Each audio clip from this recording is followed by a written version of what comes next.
Well, good morning to this Friday's Fuel. I am delighted today to have one of my longstanding friends, and I'm going to let her tell you about how we met too, because it's kind of an interesting story.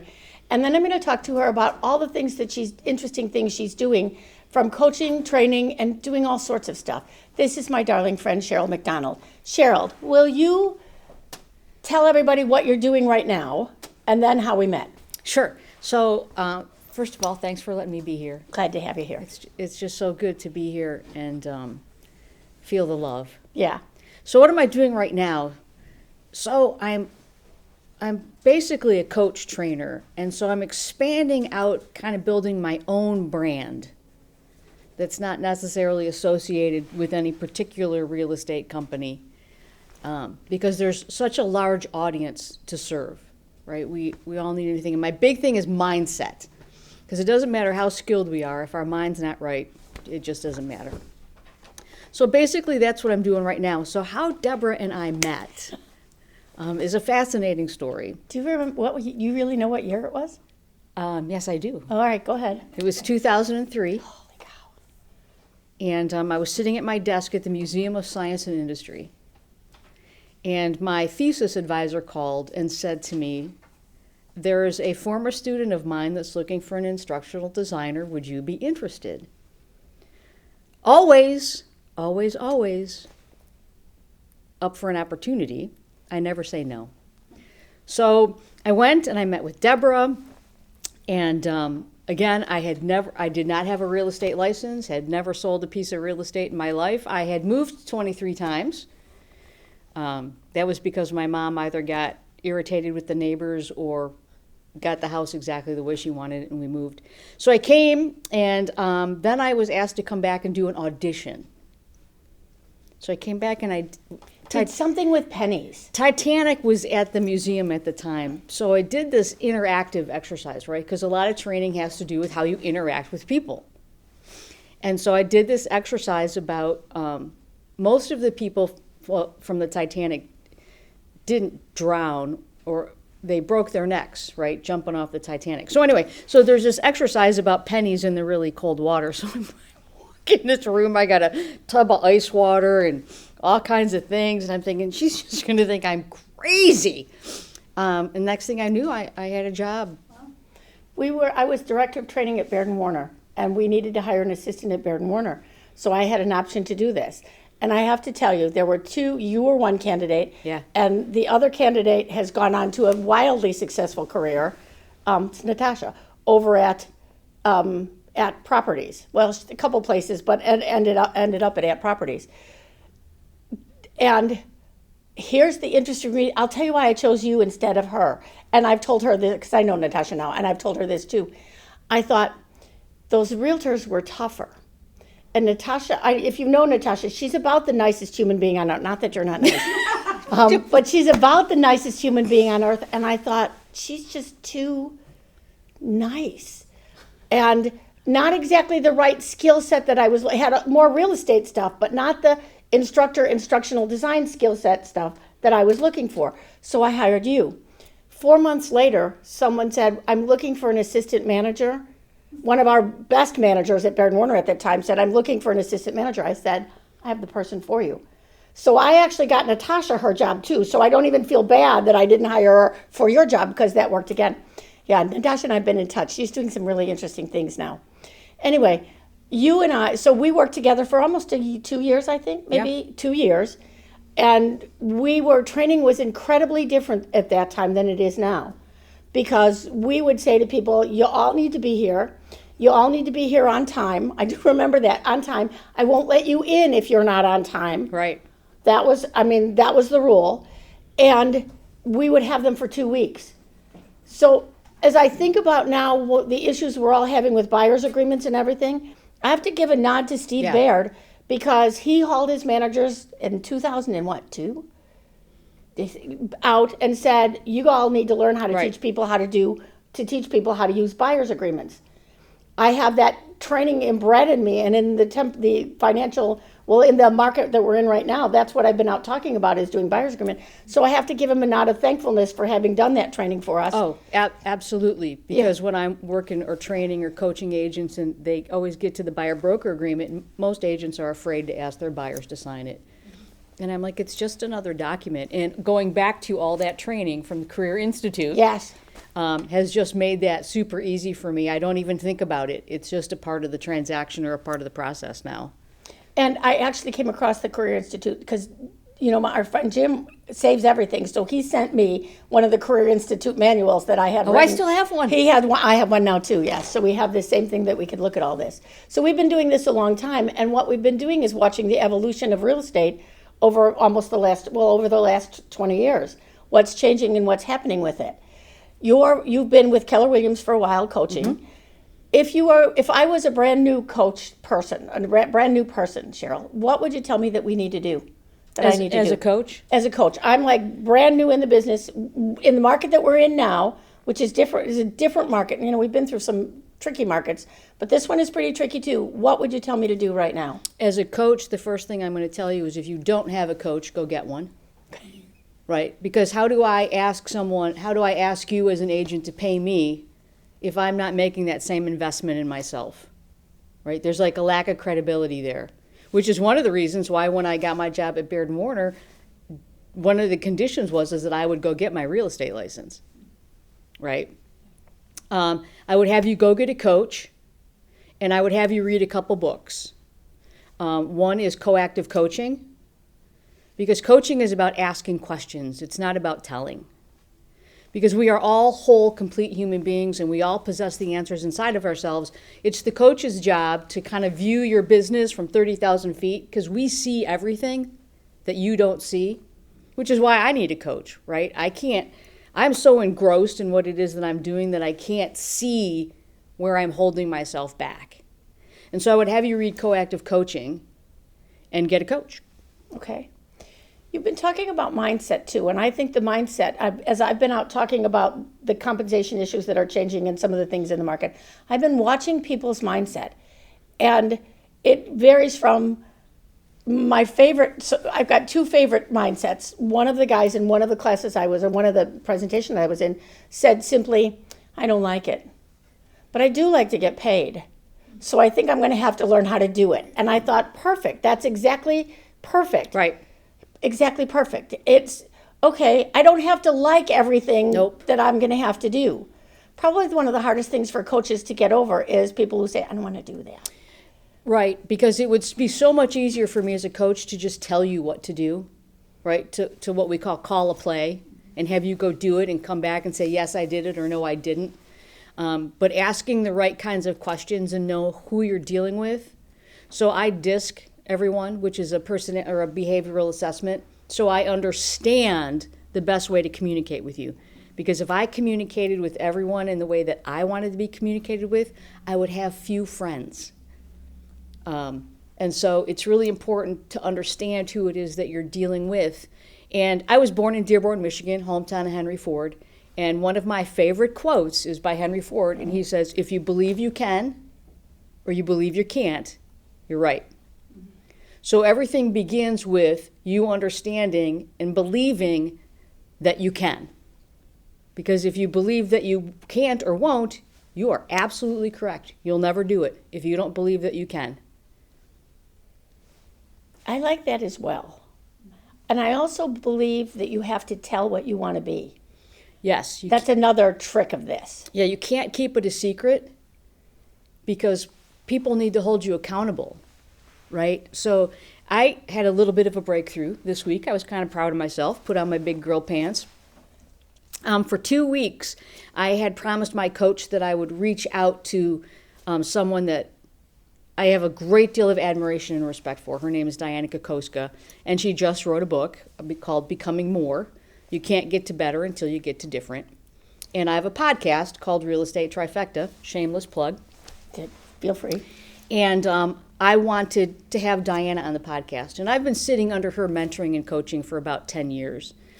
And I was scared to death to pick up the phone to call her. And so 1 week went by, and I said to my coach, "Gosh, I didn't do it. I'm just scared."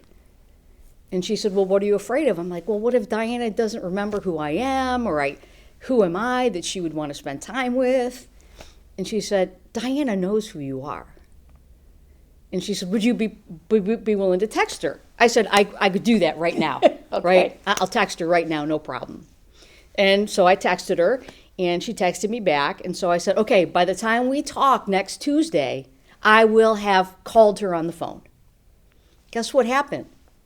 Tuesday rolled around, and I didn't call because I was still scared.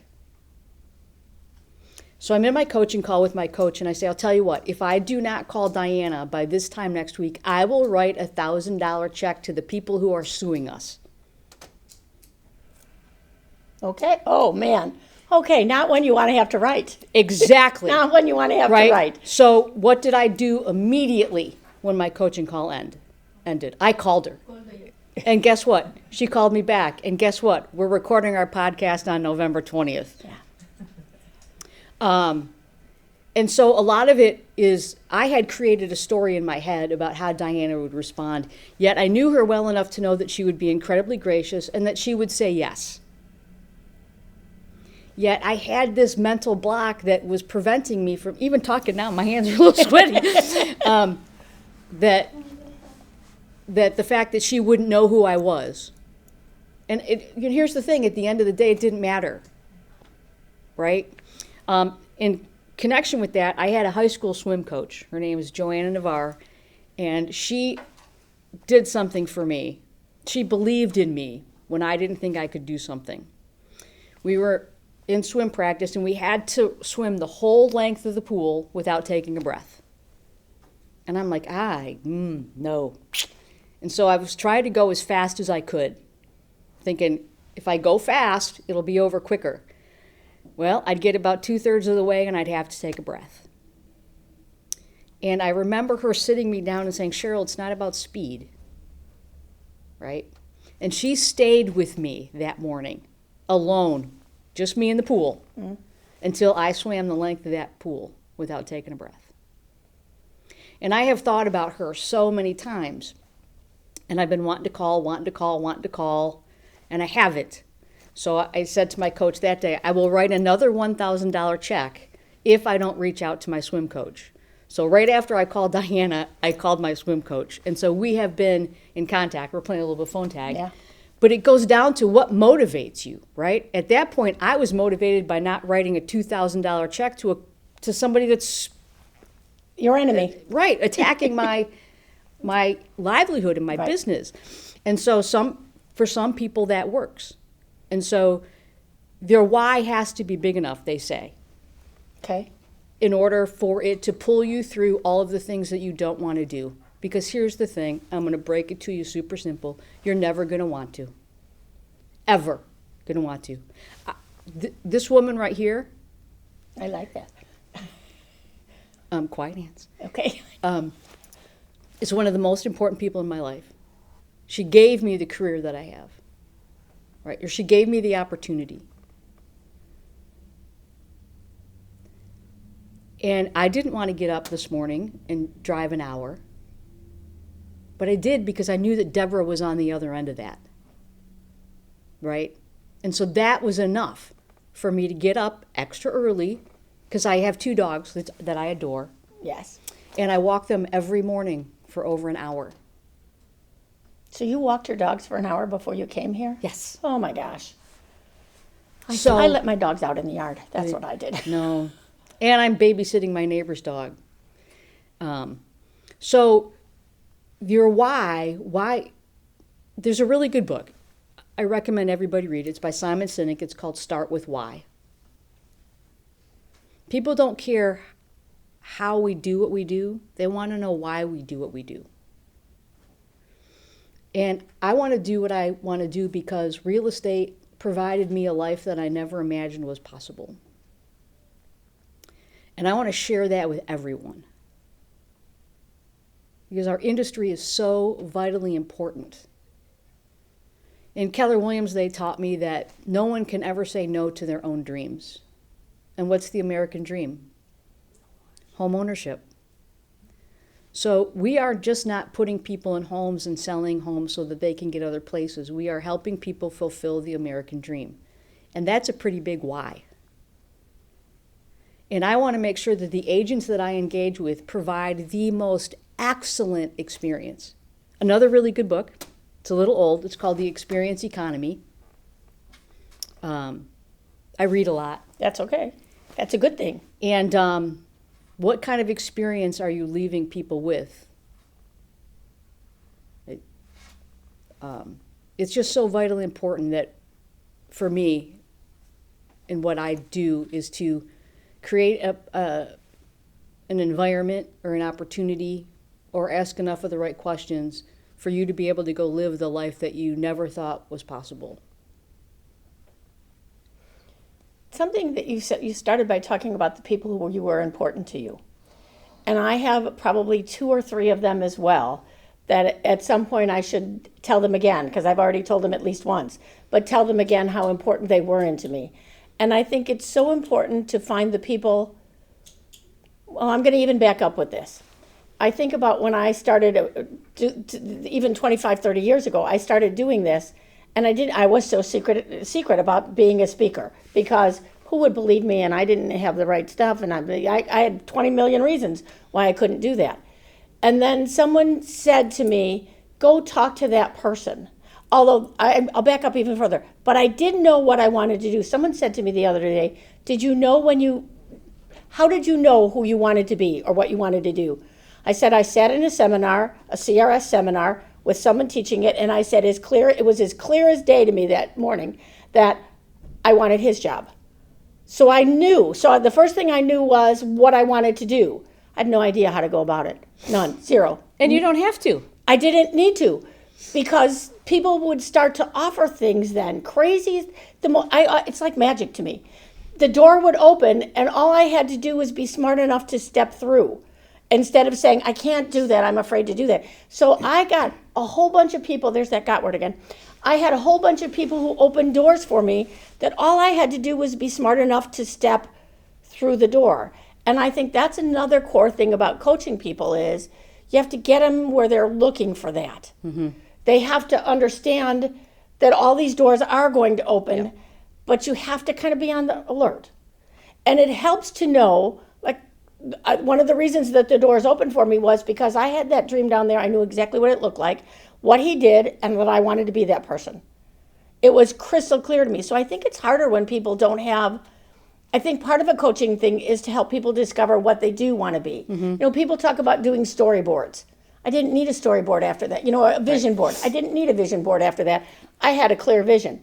What I had to do was get unafraid to tell people that that was my vision. Because who was I to say, well, I want his job, that sort of thing. So I think that was a big challenge. I think that's a big challenge in coaching with the questions to get them to identify what it is they want to do. I think another issue in coaching is to be able to give them the language to tell people what it is that they do. Mm-hmm. I've been discovering that as well. I had someone I was doing a presentation, and I said, well, what do you do for your buyer? Well, I'm professional, and I said, stop talking to me about that. I don't care. I mean, that's like a word that means nothing. What do you do for your buyer? I'll bet it took me 10 times to ask her, almost 10 times to ask her to get to the nitty-gritty of what she did. And at first she was getting aggravated with me. I could see she was getting aggravated with me, but by the time we got to the end, she said, oh, I understand what you're asking me to do now. But no one had actually run her through all the. It's kind of like peeling the onion back to get to the heart of what you were, the middle of things, to see what you were really doing for people. She couldn't articulate that until someone kept pushing at her and saying, now, wait a minute. Okay, that's nice. What else? What else are you doing? What else are you doing? Mm-hmm. So I think this idea of asking questions for a coach is critical. It is. And one of my favorite questions is, so tell me more about that. Oh, I like that one. Right. So if let's say you're working with a buyer and you go through the thing like, what are your 5 non-negotiables? Right. And they say, well, I want a big backyard. Well, great. So tell me more about that. Well, I have 2 dogs. Okay. So you have a couple dogs. Would you like your yard to be fenced in? So tell me about your dogs. All right. What do they like to do? What else do you do in your backyard? Why else is a backyard important to you? And so we do a thing, it's called going 3 deep. So every time we get an answer, I say, so tell me more about that 3 times. Until we finally get it to the smallest possible point, which is we know is what their motivation is. And then when they send us the 45 homes from Zillow that they want to go see, and 40 of them are off the market, we can say, I really appreciate that you sent me these homes. I've run them through your 5 non-negotiables, and only 2 of the houses meet those. So unless something's changed, we're going to only go view those 2 homes. Would that be all right with you? Yeah. Because what's the thing we can give? We can save people time and money. That's our value proposition, is we save people time and money. Because when you're dealing with an agent and somebody that's not in coaching, there are 2 things that matter to them. Do I want more time or do I want more money? And money buys you time. I have an assistant. She does all the things that I don't want to do, and I make money so that I can have time back to do the things I want to do, and so that she can do the things that she likes to do. I don't understand why she likes doing I don't those either, things. honestly and truly, because I have an absolutely fabulous assistant as well. And every time it involves a piece of paper of any kind, I say, Hasame, here, can you handle this for me? Mm-hmm.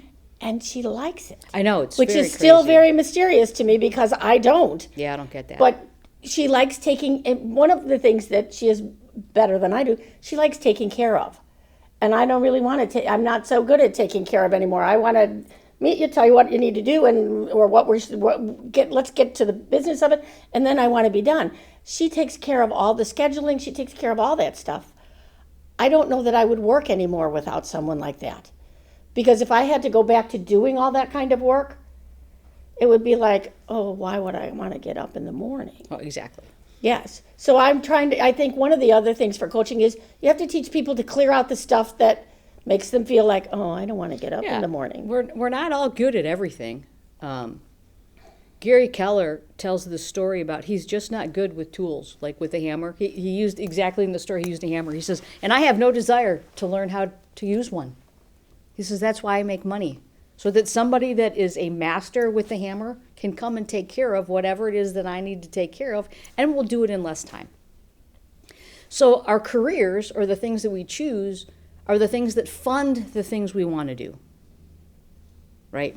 I tell my agents all the time, you could have gotten up this morning and gone anywhere in the world and made money and earned an income. You chose to wake up and stay in the real estate industry. And so what causes you to continue to make that choice? I was in this class. This guy's name is David Hoffman. I will never forget it. Because every time I went to a training class and they talked about their big why, I would go sit in my car and cry at the end of class because I'm like, I pay off my credit cards. Really? I don't have a big why. And for a while I had 6 grandkids, and I thought, well, I'm going to create a trust fund of $6 million so that when my grandkids get older, I can leave each of them $6 million. And I thought, well, why should I make it easy for them? No, that's not true. And so I was in this class, and we were talking about big whys, and he said, so Cheryl, he says, let's talk about this. And he says, my wife and my 2 sons cannot be my big why. And I'm thinking, how can your family not be your big why, right? And he said, let's just assume that my wife and my sons are killed in a tragic automobile accident tomorrow. And when I wake up the next day, my big why is gone. He says, my big why has to be bigger than my family. And when I realized that, combined with the fact that my husband said, hey, I'm going to retire on my birthday next year. And after I sucked all the air out of the room because I did not want him to retire, I went and I bought a countdown clock. And I put it on my desk, and it counted down the days until my husband was going to retire. And so my big why became, I'm going to replace my husband's income, right? So that our lifestyle does not have to change when he retires. I was looking at the countdown clock one day, and it was like 30 days from when he was going to retire. And I thought, I am no closer to my goals now than there was the day I set this clock. The clock. So I called my husband, and Sunday was our date day. And so we went out to breakfast, and I said, honey, I really need to apologize. And knowing me as well as he did, he said, what did you do now? And I said, and I looked at him in the face, and I said, apparently you are not important enough to me to do what I said I was going to do. And I got that, cocked puppy head look. And so I explained the story to him. And I'm going to fast forward a few years. So my husband died 2.5 years ago. And so if he had been my big why, that went with him, right? So I realized in that moment when I was having that conversation with Ed that my big why had to be something that I could never, ever really achieve. And that was to be the best that I could be. John Maxwell says that the pursuit of leadership, he said leadership is purely influence, is like climbing a mountain with no summit. So I knew what the destination is, and I do know what the destination is now. And I'm never, ever going to achieve what I truly want to achieve, but I'm going to have a great time getting there. And that's when things really kind of started to settle with me, because after my husband died, I thought, well, what's my purpose? Our kids are all grown, right? And I really struggled for a long time, and why was I even here? And then I realized one day how much joy my husband brought to me just by the pure thought of him. And I thought, I owe it to him and to me to still go out and live my best life possible. And so that's what I've done. And that's kind of when this evolution of kind of going from coaching at Keller Williams to kind of evolving out into my MCD squared, where I'm going out and I'm doing training, and I started this podcast. And so I'm slowly building this momentum of this thing that I have always wanted to do, because I remember the exact moment, like you had. I was sitting in a class. I was not with Keller Williams yet. And a guy was teaching a class, and I was sitting in the first row, and I thought, I want that guy's job. Look at that. And I have started and failed 1,000,000 times. And I wouldn't change those failures for anything. Even when you're on autopilot in a plane, it's making constant adjustments, right? Because if it didn't, we wouldn't land where we were supposed to. So go find failure, give it a big hug, kiss it on the lips, and say, hey, come on, let's go. Let's go do this. Because there's people out there that aren't willing to take that kind of risk and make a fool of themselves. And I've probably failed more than I've succeeded, and I would not change a thing. Neither would I. I wouldn't either. I think of all the people that I've met, all the experiences that I've had along the way. I wouldn't either. Mm-mm. But I'd like some new experiences. So so right now I'm kind of thinking about the next 10 years. That's sort of on my radar right now. What do the next 10 years look like? Yep. I feel like in my age, which I think there's about 10 years that separates us. I think so. When I was in my 50s, I made more money than I'd ever made in my life in my 50s. I think that I am just entering into the prime of my life and my prime earning years. Okay. Is what I'm going to tell you. All right, fair enough. So the opportunity is all yours, and the gift of aging is not given to everyone. And I also think you have to change, because prime earning years leaves me cold. Does it? It does. I mean, that's nice. I'm not saying money isn't nice, but it leaves me cold for what will set my heart on fire for the next 10 years.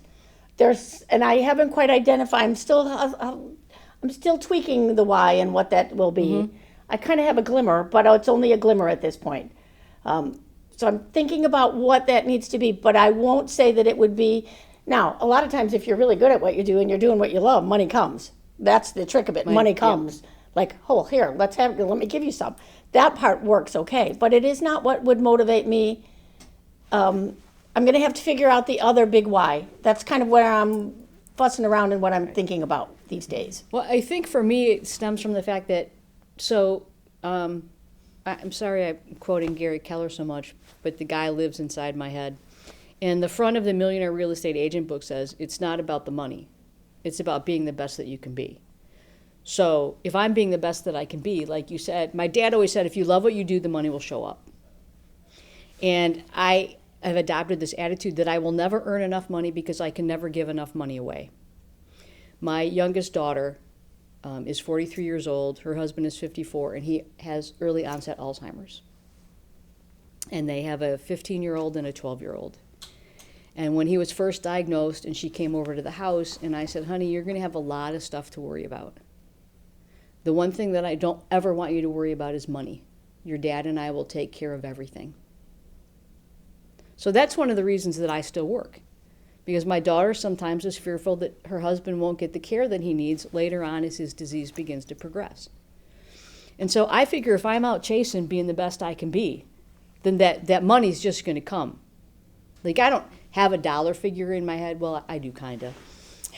It's $5 million. Okay. But I'm just really on a pursuit for mastery. So here's an example I give when I do training, when we talk about mindset. So who in here would like or need $1 million? Okay, so everyone here has raised their hand. Here's what your brain just said. Well, gosh, that's really nice. Cheryl wants or needs $1 million. Well, the words need and want pertain to lack. Now I'm going to switch the sentence around a little bit. I am so excited to be earning my first $1 million. What is that? Now how does your brain feel? So your Better. brain, yeah, doesn't better. it? It feels better. So your brain's yes. going, oh, Cheryl's going to earn $1 million. We need to figure out how to make this happen. I don't have any idea where the $1 million is going to come from. But your brain loves to solve problems. And so you need to let your brain work, which is why I love to sit quietly and just think. Like sometimes when I'm in the car driving, I didn't do it this morning, I sit. I don't listen to the radio. I don't listen to podcasts. I sit in the silence and let my brain work for me. So be excited to be earning your first. Like, wake up in the morning, I'm so excited to be earning a listing appointment today. Or I'm so excited to be able to show my buyer 3 homes and I know that they will choose one. So it's all about the words that we use, which I think are incredibly important. In fact, there's another good book. It's really old because he talks about cassette tapes. So it's old. It's called What You Say When You Talk to Yourself. Oh, I think we're so mean to ourselves. It's incredible. If anybody heard what I say to myself out loud, you would look at me and sit me down. And have a big talk with you. Yes, you would. Yes. Nor would I allow someone else. Here's the interesting thing. I would not allow you to say those things to me. I would stop you if you were saying those things to me. But I'm perfectly happy to say them to myself. So I agree with you. One has to edit what you're saying to yourself all the time. There was an old, I don't know, this dates me a lot. Mary Tyler Moore had the Mary Tyler Moore show when she had, the episode that stays in my mind is she was grumping. She was grumping. You know, she'd had the job for a while. She'd done the job for a while. She was no fun to get up anymore in the morning and everything. And Ted Baxter, if you don't know, Ted Baxter was this dorky, he was a dork, and he was an obnoxious, self-absorbed dork in this. And he said, well, I'm going to tell you how to fix that. And she said, you are? Because she was thinking maybe she needed a new job or a new boyfriend or something. He said, no, it's just as simple as this. Instead of getting up in the morning and saying, oh, I have to go to work, you get up in the morning and say, hey, today I'm going to get up and go to work and it's going to be a great day. And I remember, it's crazy that 25 or 30 years later, I remember that as I'm waking up in the morning and saying, oh, it's snowing outside and I have to get dressed and I have to do this. And then that's what flashes in my mind to say, okay, but you're getting to go do this or this or this today. Be grateful and be happy that you're going to go do that. It's all what you're talking about in mindset. Yep. Every bit of it is just simply mindset. Because we never, ever want to do anything. Well, some things maybe, but most things not. Right. Most things not. Really, when was the last time how many people in here have said yes to something and then the event comes up and you're going, whose stupid idea was that? Yes. Okay? So you wanted to go, and now that it was here, you don't want to do it. And you go anyway. And so do you decide before you go that you're going to have a great time, or this is just going to be a chore? Because whatever you decide the event's going to be is what it's going to be. So I hang on to this, we can't control our first thought. I like that. All right? We can control our second thought. So I have in reserve all my second thoughts. The good ones. Yeah. I always used to say, when I would do something silly, I would say, oh my God, Cheryl, you are just such an idiot. And then I learned all about how the mind works and words, and I thought, oh boy, now my brain's just going out and looking for all the ways that I'm an idiot. So now, then I started saying, oh my God, Cheryl, you are a genius. And then pretty soon people started coming up to me and saying, God, you know what, Cheryl, you are really smart. You are a genius. And I'm like, I know, right? And so the words that we say to ourselves are so very, very, very important. There's can I quote a scripture? Yes. Okay, so there's a scripture in the Old Testament that said, this is the day the Lord has made. You will rejoice and be glad in it. There's no comma that says if it's 78 degrees and sunny, or if you have $1 million in the bank, or, right? It's just that this is the day. And we get to rejoice. Not because of anything, but that it's because it's the day. And so I remember that. All the time. All the time. I don't need something to make me feel joy. I have joy because this is the day. We're going to end on that note. Cheryl, thank you so much for coming. This was wonderful. The views and opinions expressed by this presenter are theirs. They may not reflect the views of North Shore-Barrington Association of Realtors.